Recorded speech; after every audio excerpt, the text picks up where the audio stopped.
So first, before I do that, though, I do want to thank Kate Goodwin and Shelley Feldkamp for behind the scenes making sure everything works.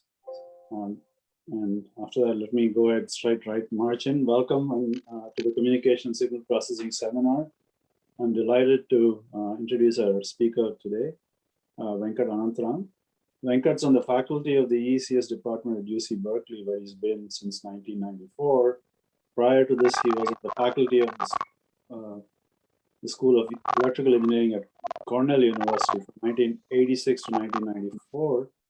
He received his PhD in electrical engineering from UC Berkeley in 1986. He is winner of the Prize Paper Award of the IEEE Information Theory Society on Bits Through Queues, and the Stephen O. Rice Prize Paper Award of the IEEE Communication Society, as well as several conference best paper awards. He's a fellow of the IEEE, and in terms of research interest, he's extremely broad. His work and his interests take him all over the place, from applied probability, game theory, to probability and information theory, and control society as well. So with that, I give the floor to Venkat. Please go ahead. All right, guys. So thanks very much for the invitation, and thanks for that nice introduction, Vijay. I hope you can see the entire screen. If not, I can modify the Zoom. Let me know if there's a problem. No, we can see the screen, yeah. Okay, all the way to the bottom then, yeah? Yeah, the last one just says Purdue University, right? That's right. I think that's basically the bottom, yeah. Yeah. So this is a talk on a way of trying to do estimation and basically decision making that is sort of data oriented. And I'm going to illustrate it through its applications to the subject of universal compression. This is joint work that's been going on for many years with Prasad Santanam and more recently with Wojciech Spankowski.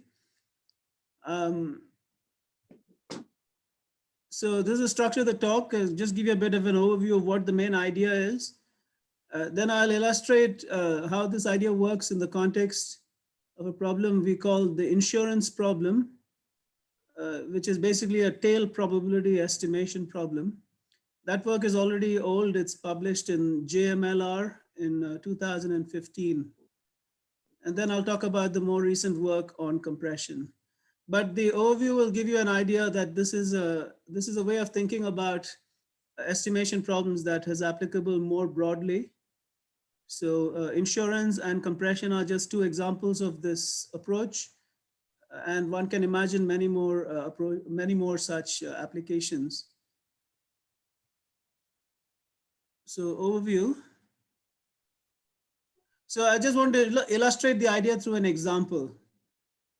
So imagine that you're seeing IID samples, X1, X2, and they're coming with some marginal distribution, little p, drawn from a set of probability distributions, calligraphic p. I'm just going to assume that the probability distributions are supported by the set of natural numbers. So of course, the set of natural numbers is infinite, so that's kind of important. But there's no technicalities. Of course, we can do this theory much more generally by thinking about probability distributions in an arbitrary measurable space and so on. But just think of probability distributions on the natural numbers. So the main point is we want to do something which is universal.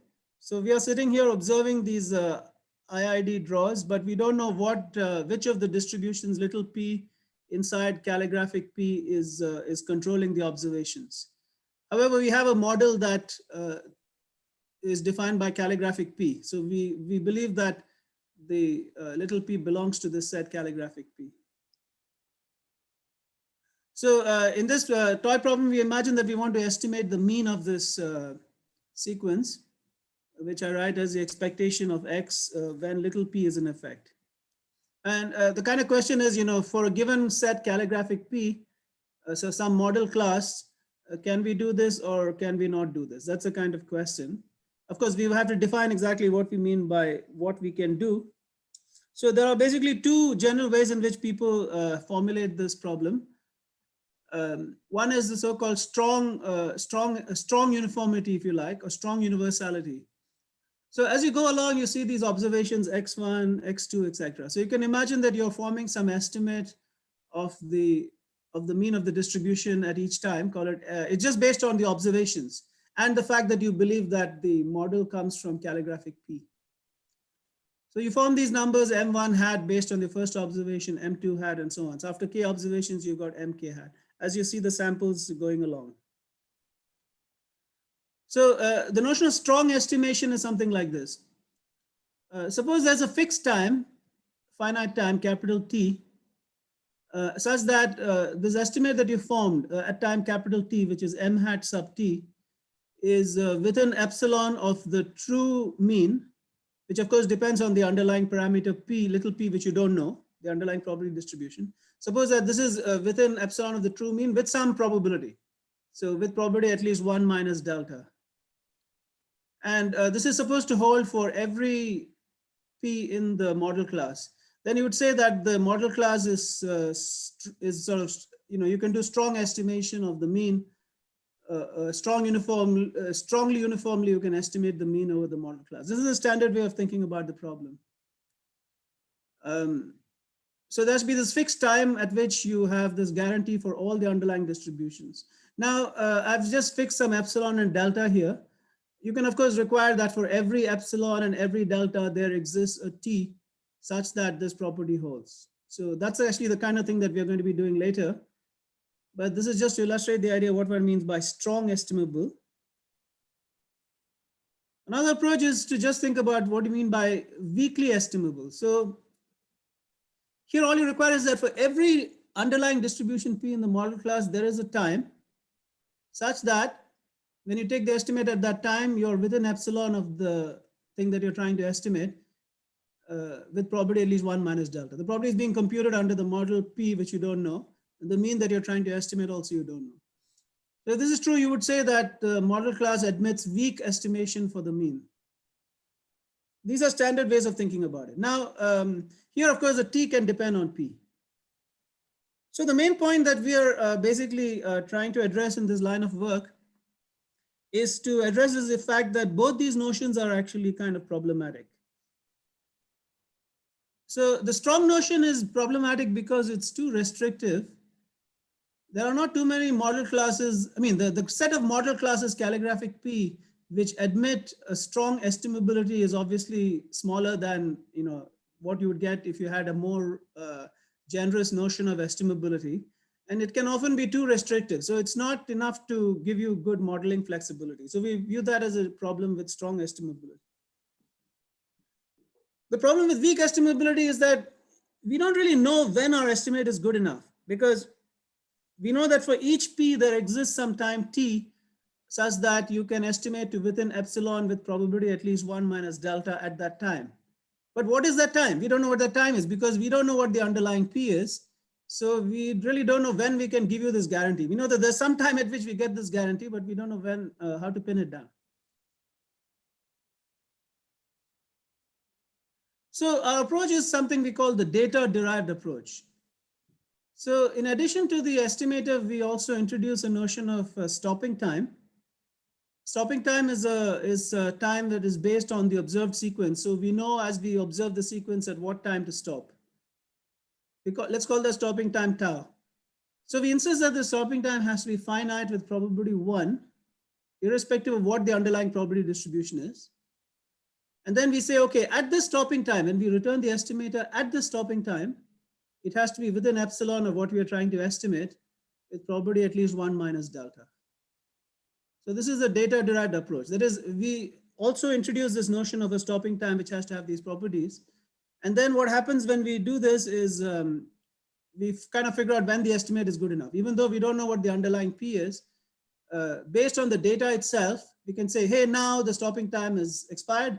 And I know that if I return this estimate M hat tau at this time, it is going to be within epsilon of the true estimate, what I'm trying to estimate, with probability at least 1 minus delta. So this is the paradigm. Now I want to just give you some examples. So let me first give you the insurance example. This is an old piece of work that gives you this is how we sort of came up with this general idea. And the relatively new work is the compression work. That work is currently being submitted and it's in review.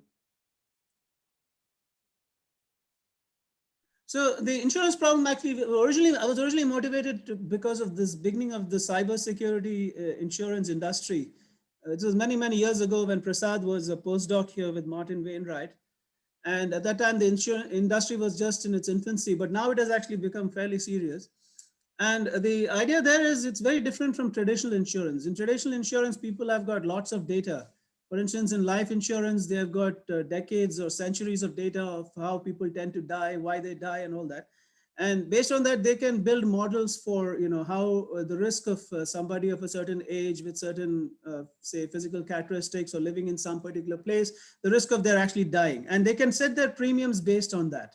Of course, they are aggregating over a big population of people. That's how they manage to make money. But in cybersecurity, certainly at that time, and even today, I would say, what exactly risk is in the internet and so on is very hard to pin down because it's a relatively new technology. It's hard to know what the sizes of the losses might be, etc.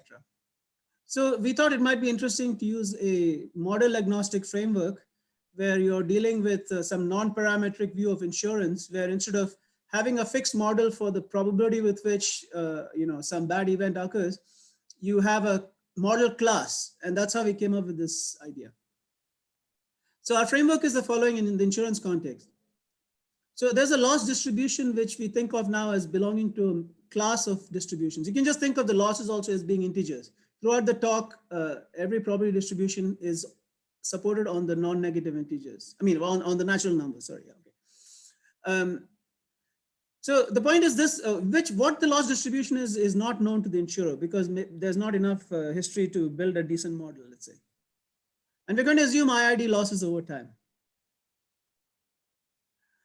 Now we want the insurer to basically be able to set premiums based on, say, observed losses in a way that should work universally over loss distributions. What does it mean to work? It means basically that the insurer should not go bankrupt. And more precisely, it might mean that the insurer has to guarantee himself or herself some fixed rate of return, which you can factor into the story so that it's sort of equivalent to not going bankrupt because you insist on getting a certain amount of money and you don't want to go below that. So we want a premium setting strategy that should work universally. And we allow the insurer to observe for a while and then decide when to write the contract. So that's the way we set the problem up. And we ask ourselves, which model classes are insurable?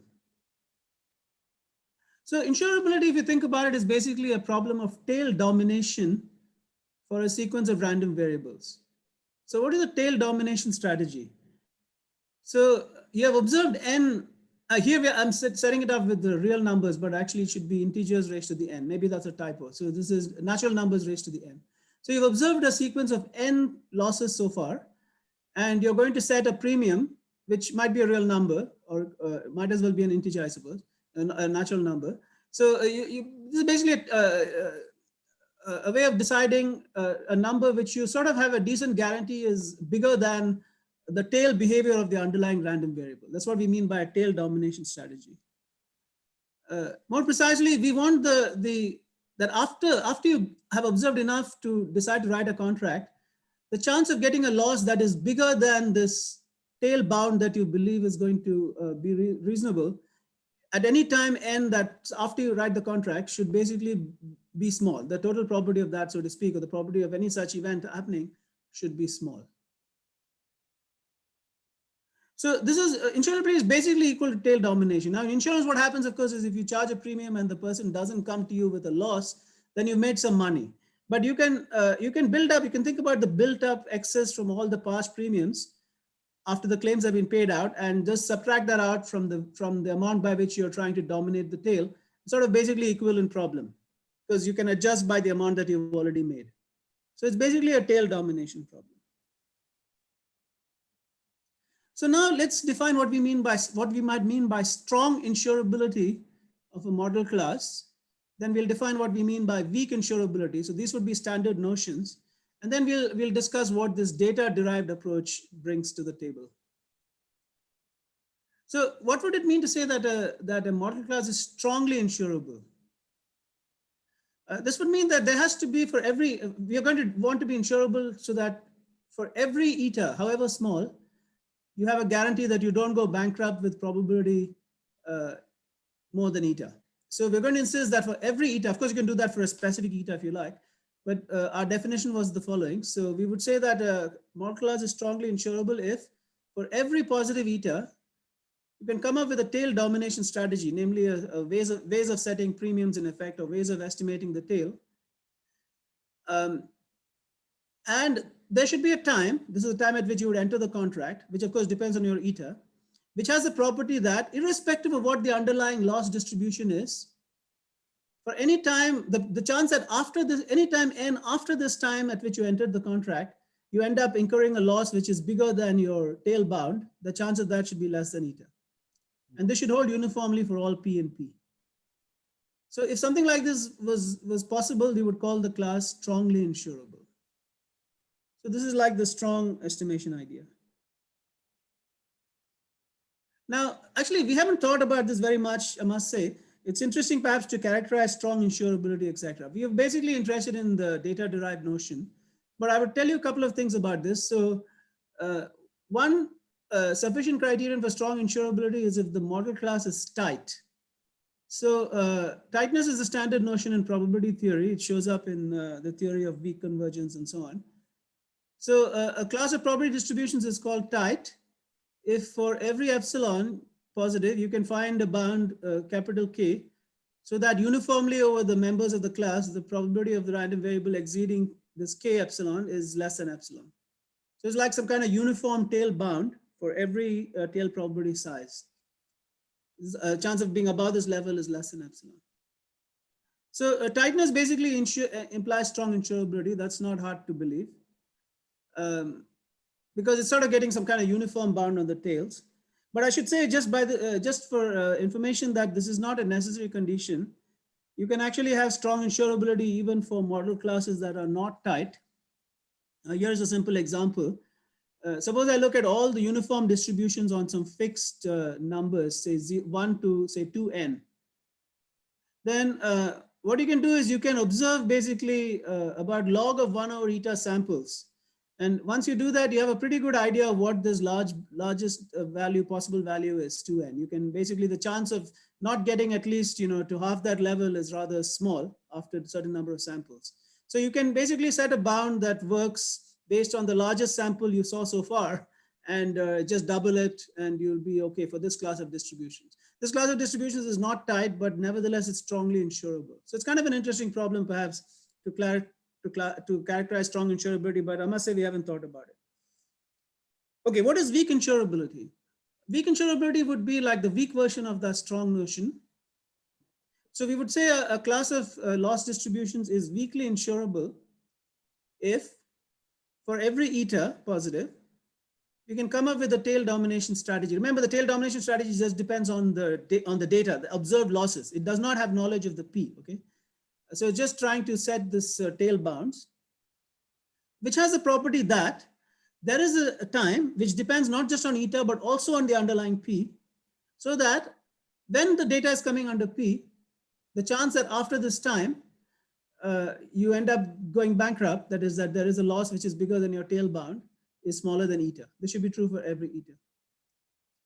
So the distinction here is that this time is allowed to depend on P. So again, we run into the problem that we don't really know when we are good enough because we don't know what the underlying P is.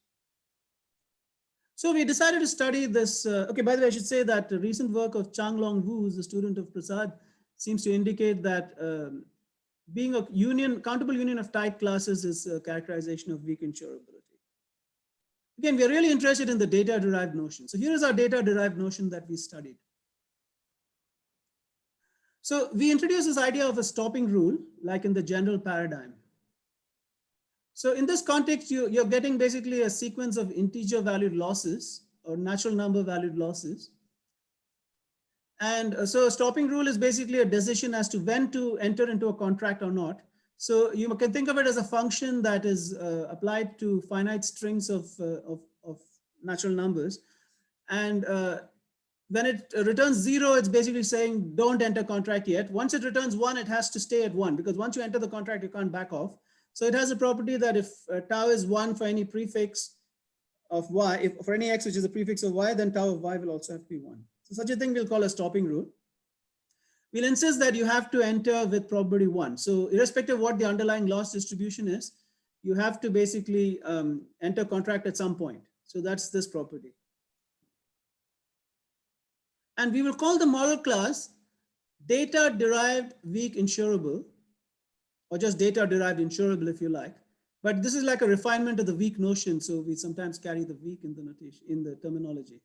So we'll call it data-derived weak insurable if for every eta, we can come up with a tail domination strategy and a stopping rule with the property that at any time after that, the property that for any that you go bankrupt at any time after the stopping rule has become 1, that is after you've entered contract, the probability of that is less than eta. So now this, because the stopping rule is based on the data, you kind of know when to enter the contract, when you can enter the contract with this guarantee. I mean, for any given eta, you can enter with the guarantee, or that the probability of you going bankrupt at any time in the future is less than eta. So the question we studied was, how do we characterize which model classes are weak insurable? And there is a high level result that shows up. This is also shows up in many machine learning contexts, etc. Basically, what seems to happen with these data-derived notions is the strong notion is often characterized by some global property of the entire model class. For instance, in this case, it seems to be the correct property seems to be tightness. Although we haven't completely pinned that down, it seems that tightness of the model class seems to be basically what corresponds to strong insurability. The data-derived notion seems then to be characterized by a local version of this global property. That is, in this case, what you would expect, and that's what turns out to be true, I mean, what we prove, is that what you really need for data-derived weak insurability is that if you think of any point inside the model class, any P, any property distribution inside the model class, you should basically have neighborhoods around it which are tight. That is, the entire model class doesn't need to have this property, but every member of the model class should locally be in an environment which ends up having this property. That seems to be the relation between strong notions and data-derived notions.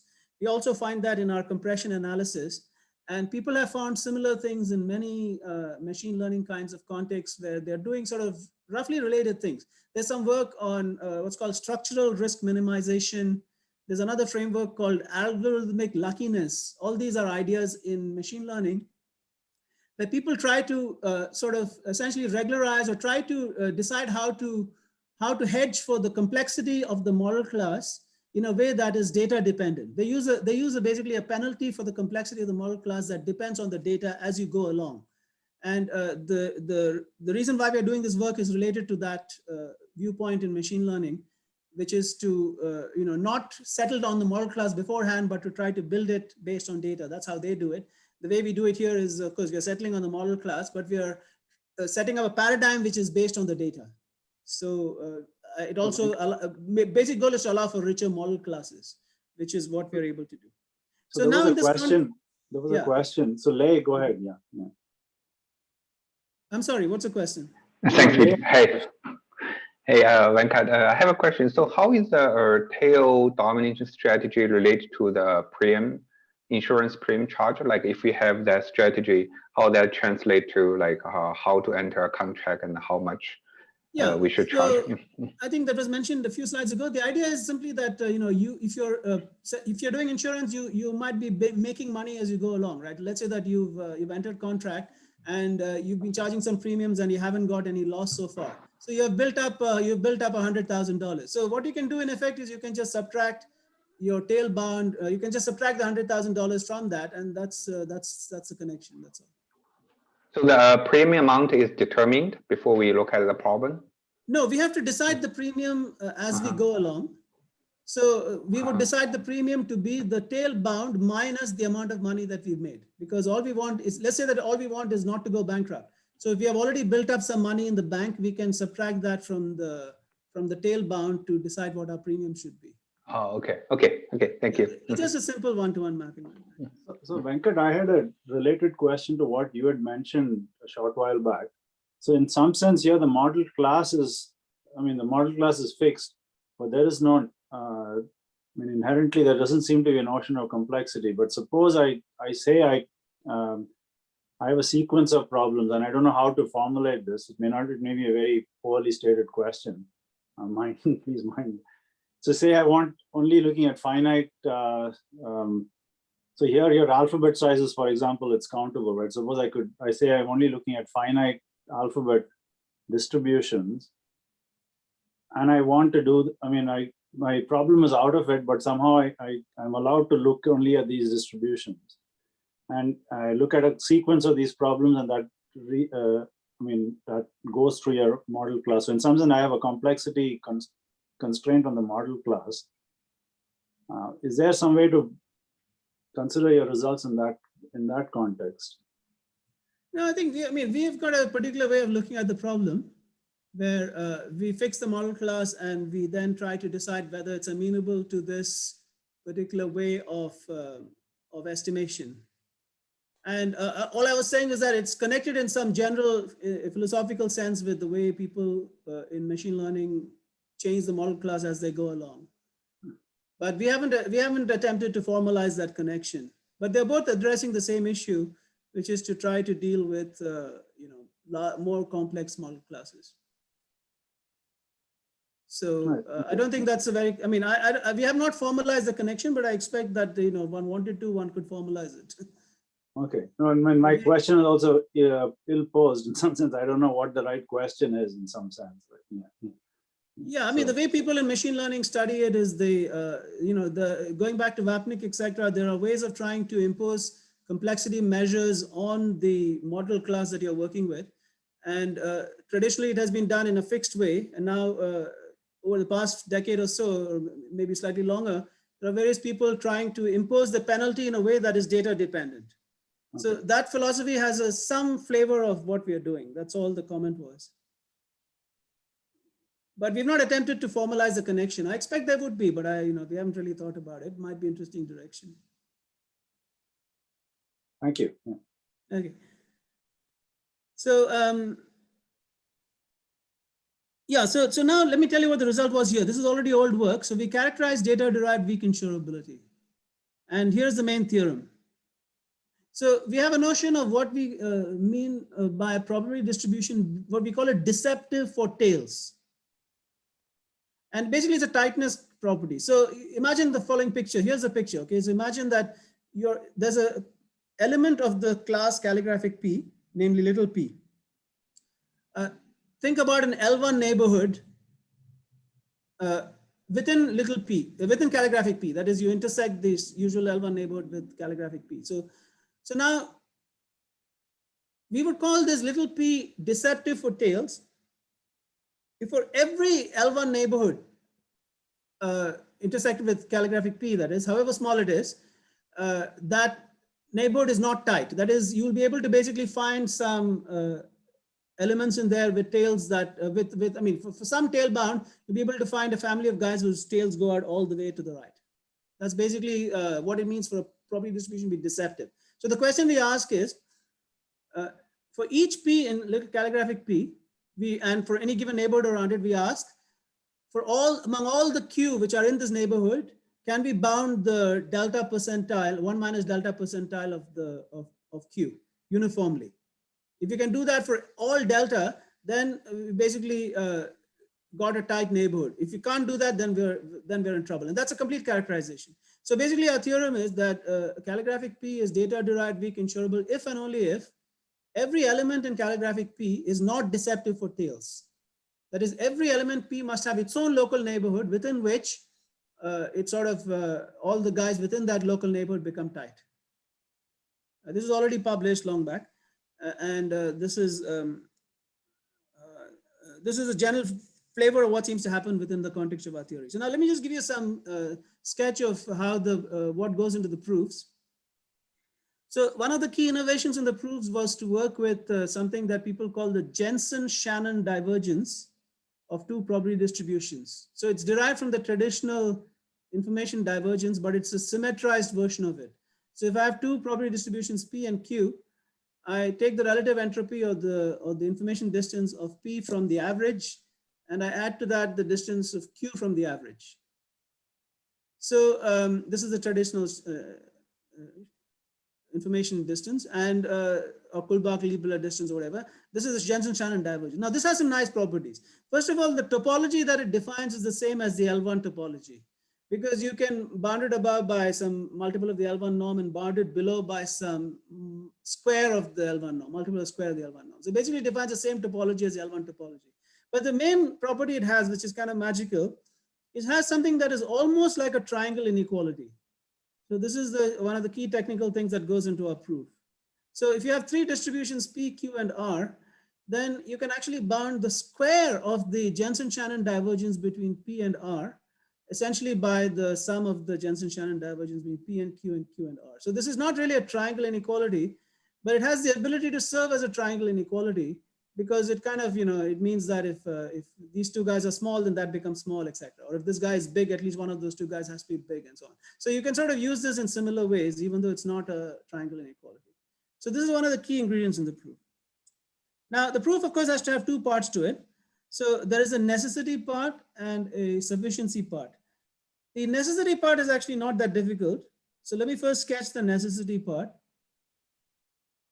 So the idea behind the necessity part can be understood by considering the special case where we take calligraphic P to be all the finite support distributions. It turns out that this class is not insurable.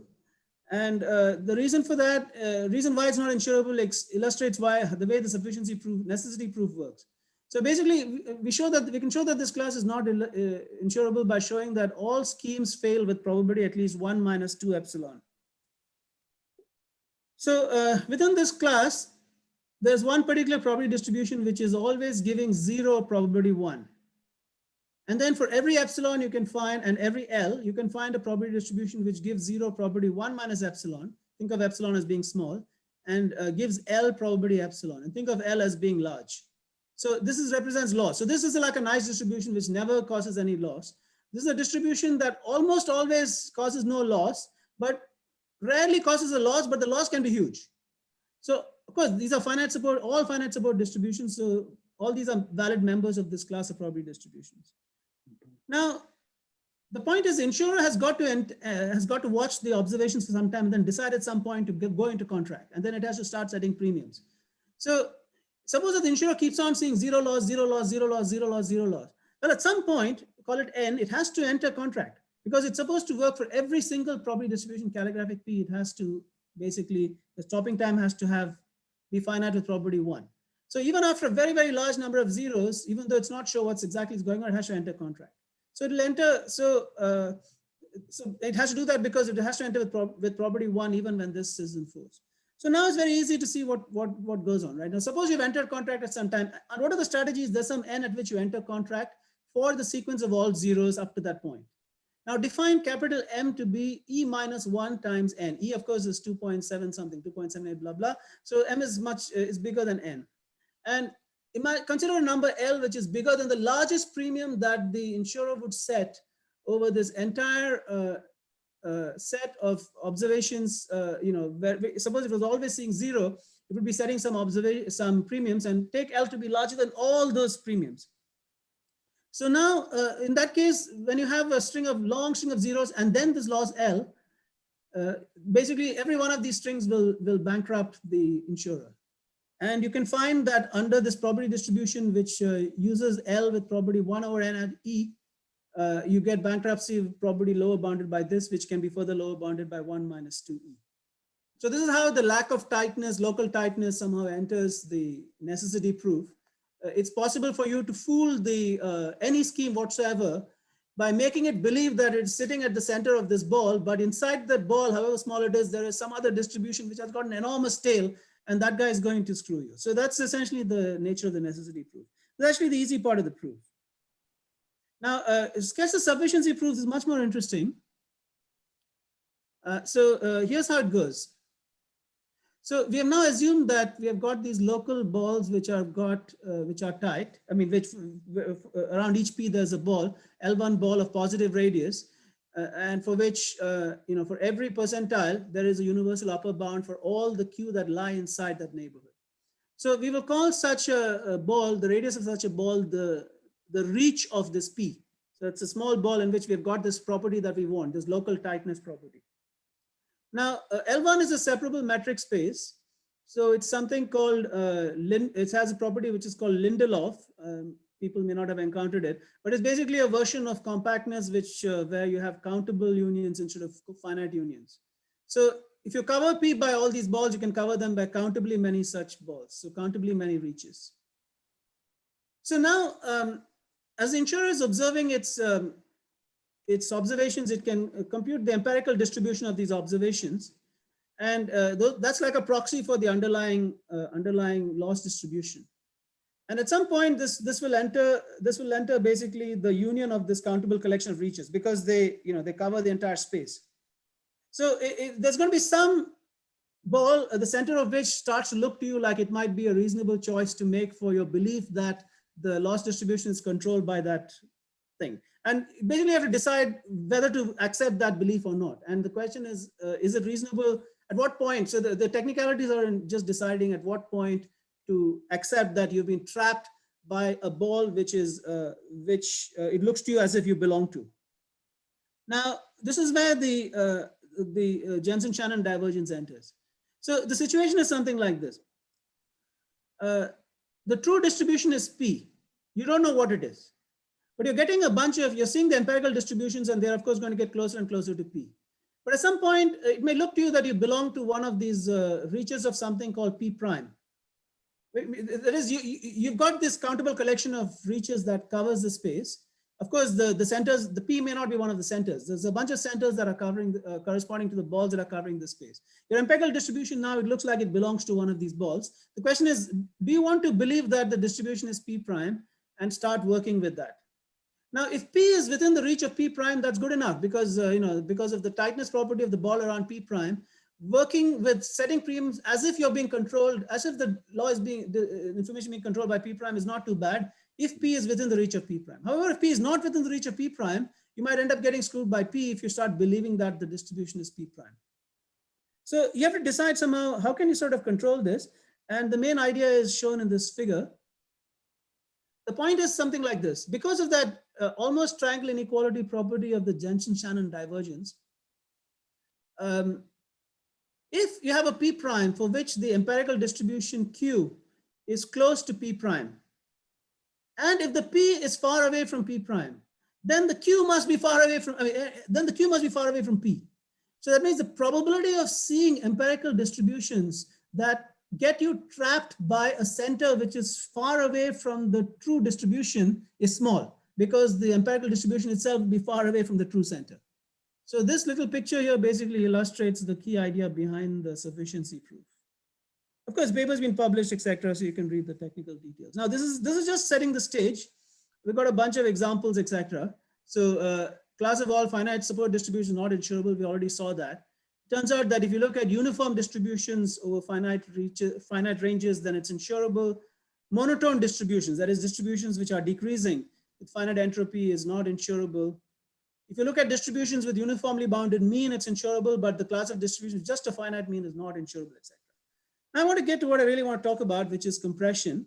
But much of what we said is useful because there are parallels between what we do here and what we do. So Venkat, just a quick point that you do have in that scheme, you do get you can find a rule to set the premium as well, right? I mean, you're setting both the stopping time and the premium and some. Yeah, of course, yeah. What we're doing is you're deciding to enter at some point when you believe that the center of the reach is good enough. And from that point onwards, you're going to be setting premiums according to the belief that P prime is controlling the situation. And the theorem says that it's good enough because the way we decide when to enter can be chosen in such a way that even though you're setting premiums under P prime, you've got a very high probability that that is good enough for you setting premiums under P, because you would not have entered otherwise, because P would have been too far from, I mean, the chance of your having done what you did would have been very small. That's basically what this picture says. Thank you. So the recent work, we're basically studying data compression, and data compression is a big subject in information theory. And there's lots of literature on strong and weak compression in very well-established notions. And so what our contribution is basically to introduce this notion of data-derived weak compression and to characterize what model classes are data-derived weak compressible, and to give you a bunch of examples basically to illustrate the various things that are going on.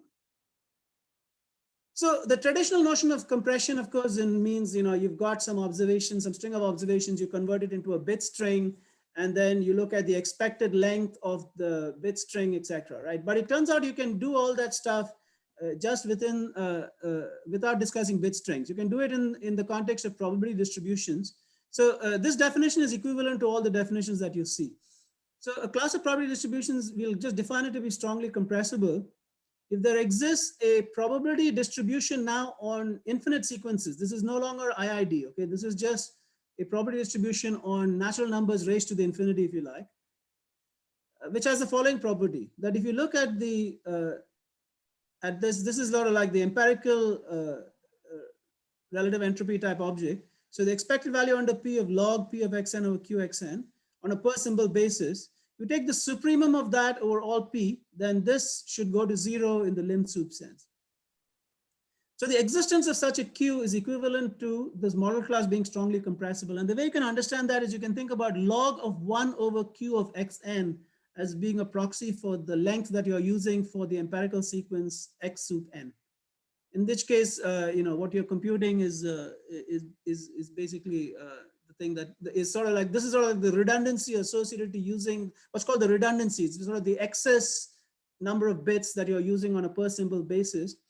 When you use the scheme corresponding to log of 1 over Q of xn is what is being looked at here. And you want the per symbol redundancy asymptotically to go to 0.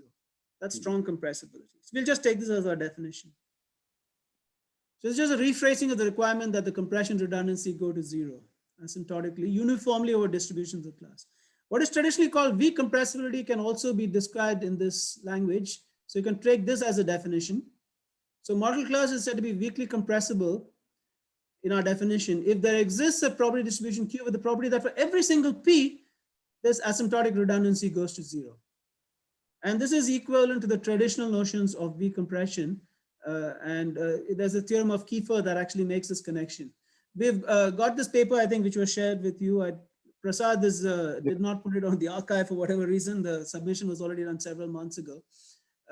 So hopefully it has changed, I haven't checked. But in that paper, there are appendices which will explain in great detail how these definitions are exactly equivalent to the traditional definitions in the information theory literature. So these are actually the same notions that people have been using in the information theory literature in lots of papers: strongly compressible, weakly compressible. No, it's there in the document you sent me. Thank you. Yeah, but I don't know if it's on archive yet. I haven't checked. Yeah. There's an old version on archive which is very bad, so don't look at it. This new version is the one that hopefully we should update that. The old version of this work is many years old, and it's very, very badly written, I think, compared to what it eventually ended up being. So, so now the new notion, data-derived weak compressibility. So we want to also describe data-derived weak compressibility in the context of this Q, which is a measure on n to the infinity or infinite sequences of natural numbers, which is serving as a proxy for the bit lengths, right? Log of 1 over Q is serving as a proxy for the bit lengths. So we fix such a probability distribution on n to the infinity. Okay.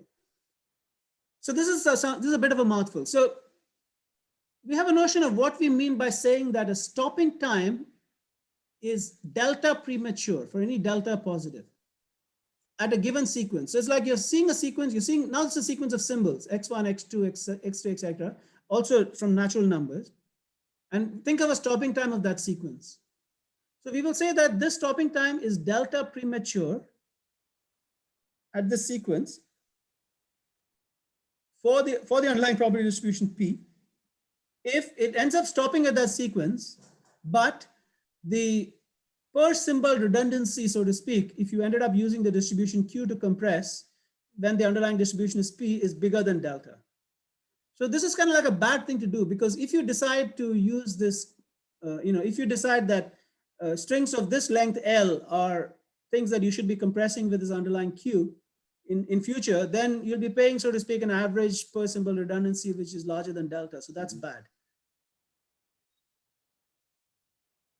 So our definition of data-derived weak compressibility is the following. There should exist a Q such that for every delta and eta, there is a stopping time, so that the chance under P, this should be capital P sub P, the chance under P that the stopping time is delta premature is less than eta. This should be true for every single P. So there should be the single stopping time of the sequence. For a given delta and eta, there should be the single stopping time, which of course also has to have the property that you enter with property 1. So the probability that tau is less than infinity under P should also be 1.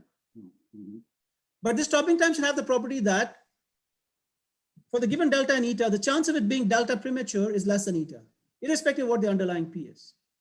So what this means is that you can now take this kind of block. This is like defining the block length at which to compress, because compression is all about the law of large numbers. You're just defining the block length at which to compress. So you now learn that it's good enough for the given P, even though you don't know what it is, to use this block length to compress future blocks using the underlying distribution Q.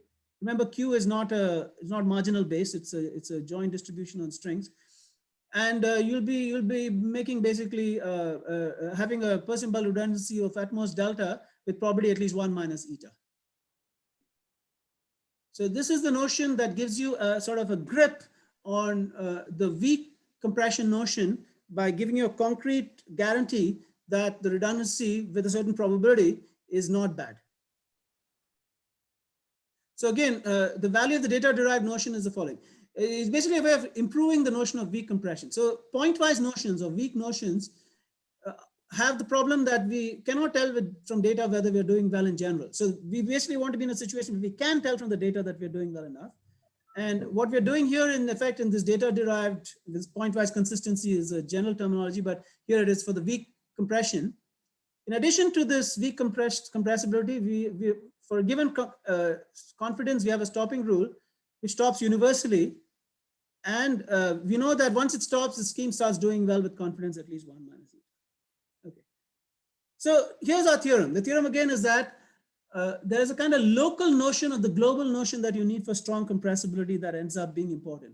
So we'll call a probability distribution deceptive for compression within the context of a class of distributions calligraphic P if local neighborhoods, so to speak, are not amenable to asymptotic 0 per symbol redundancy. So deceptive is a bad notion. So fix a epsilon. Consider balls around P of radius epsilon. These are L1 balls. This is, of course, balls inside the set calligraphic P. So this depends on the calligraphic P that you're talking about. Take the supremum of this per symbol redundancy object for a given Q over all the P prime in this ball. Think of its asymptotic behavior as the block length goes to infinity. Find the best possible Q that works, and think about what happens now as epsilon goes to 0. If you still get something positive, then you're screwed. Basically, then you don't have this asymptotic per symbol redundancy property for any Q around this P, this is P, within the context of this class calligraphic P. But if it's not, if it becomes 0, then you do have the property, and that turns out to be necessary and sufficient for data-derived weak compressibility. So this is our main theorem. Calligraphic P is data-derived weak compressible if and only if no P in this class is deceptive. Okay, so proof has got necessity part, sufficiency part. Necessity part is very easy, just like in the previous case. So I won't say anything about it.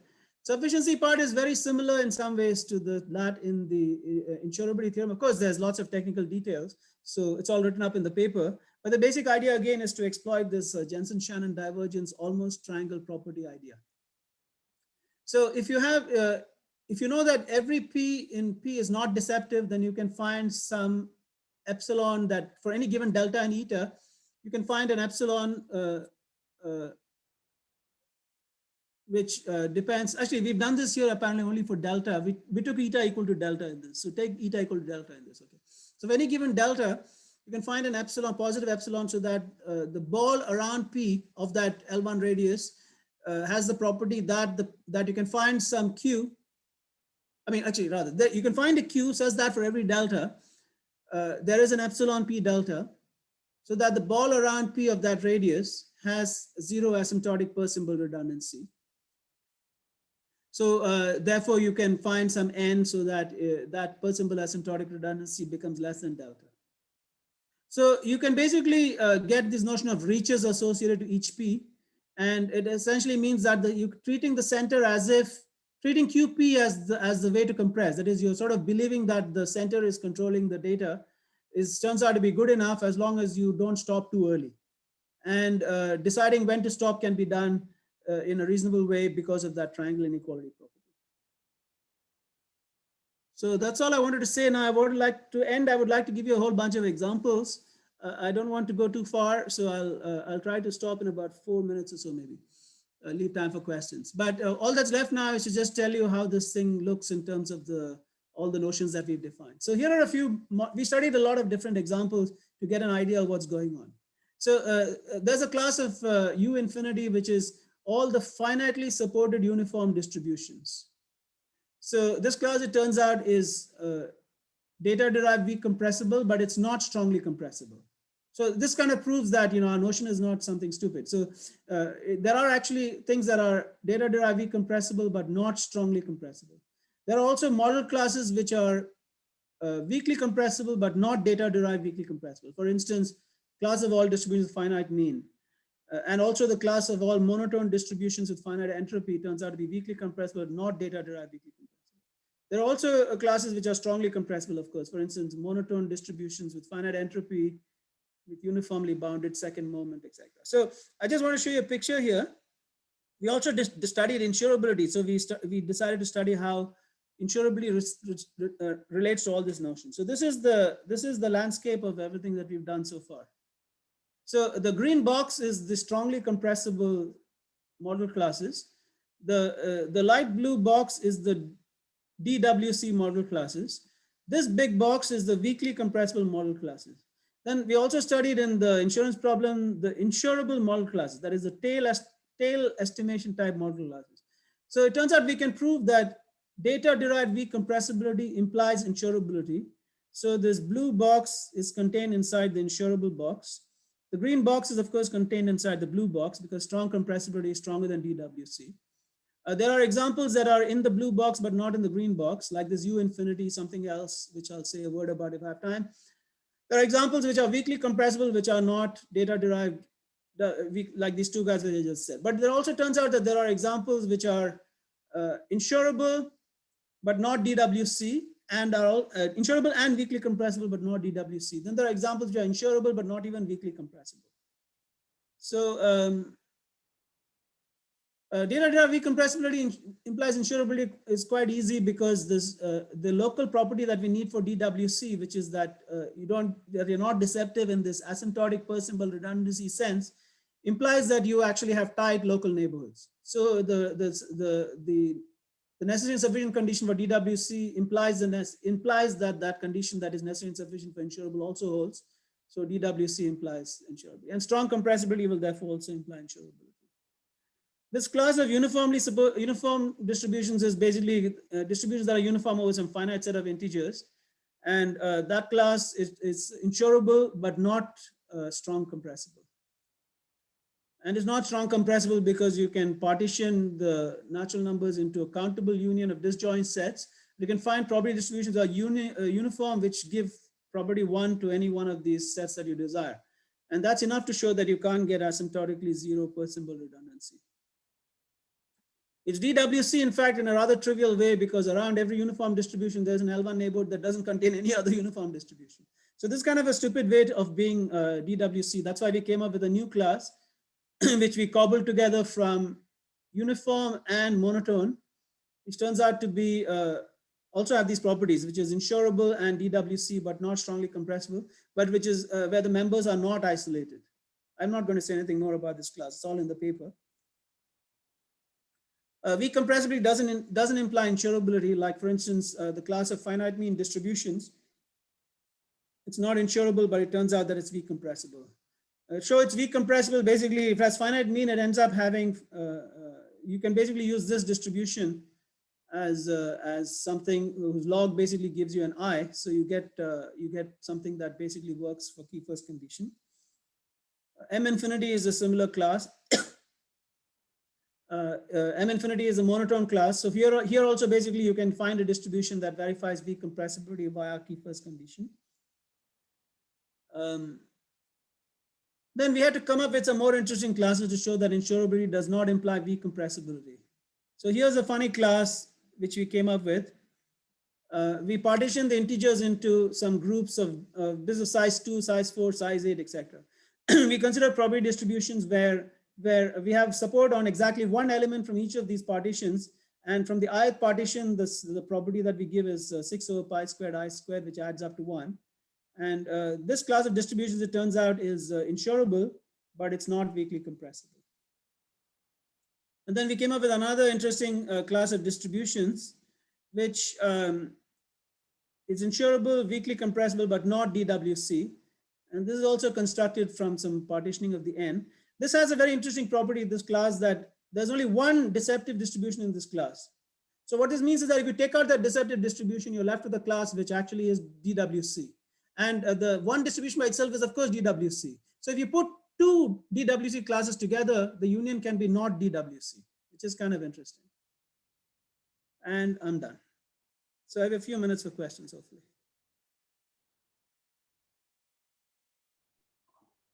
Thanks, Venkat. So maybe I'll just open up for questions if anyone has, and I had a few, so I'll wait for others to ask and then I can go. I know you have to leave soon as well. So yeah, I have to teach, so I better leave soon. Yeah.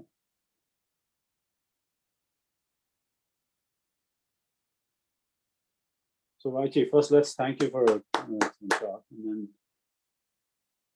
so I guess my question in some sense is the reason, I mean, so these two problems had different objectives, right? I mean, one was basically the tail condition, one was more like a mutual information type thing.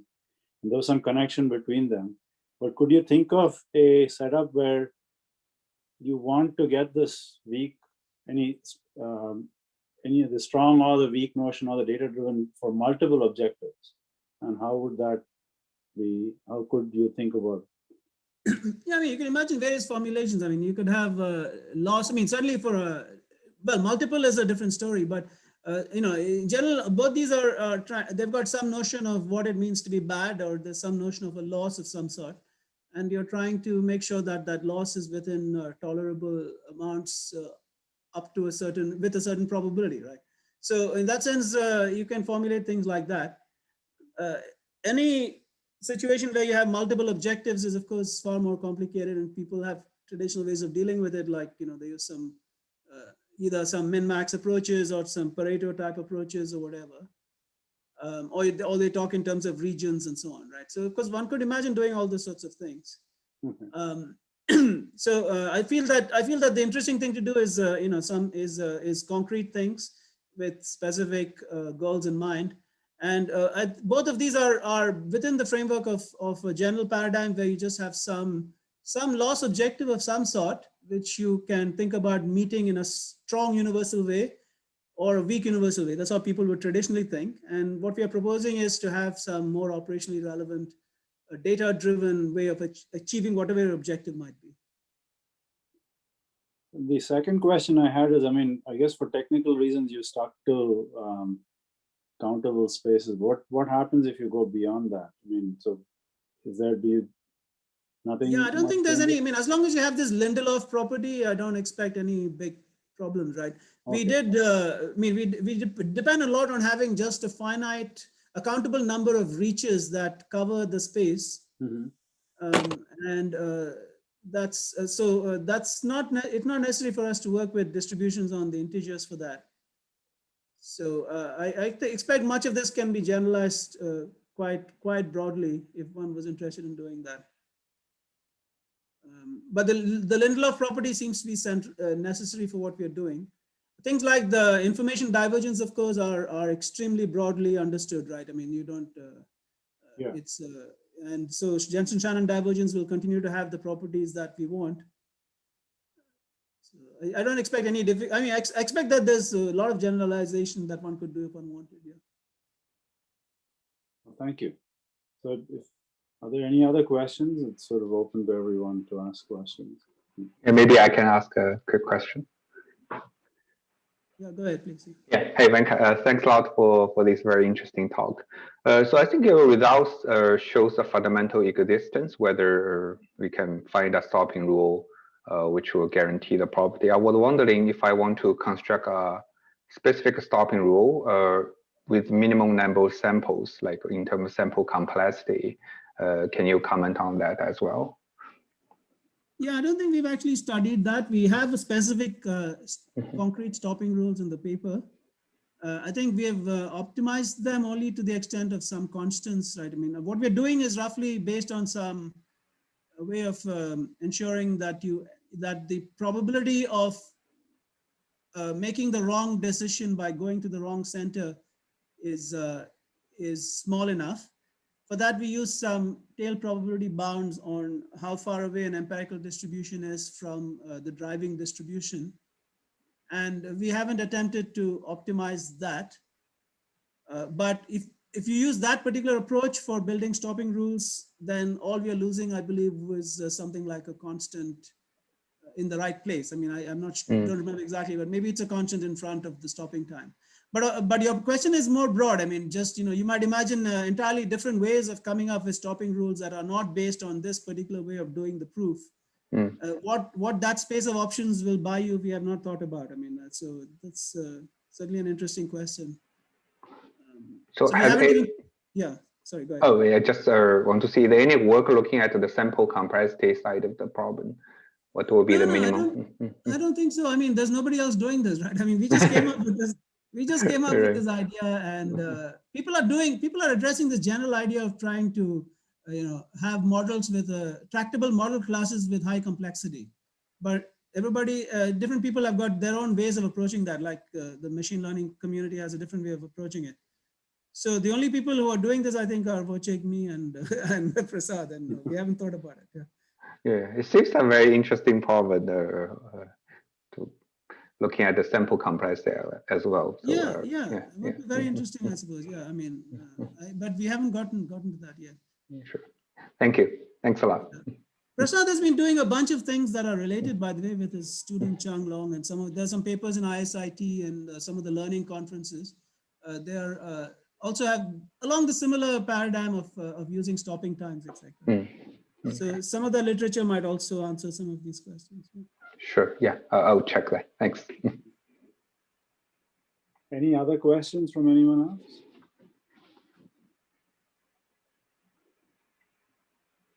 If not, let me thank Venkat once again. Thank you. All right, guys. Thank you. Thanks for listening and the opportunity. And I better leave because I have to start teaching in 3 minutes. Okay. All right. Yes. Bye. Thanks. Bye. Thank you.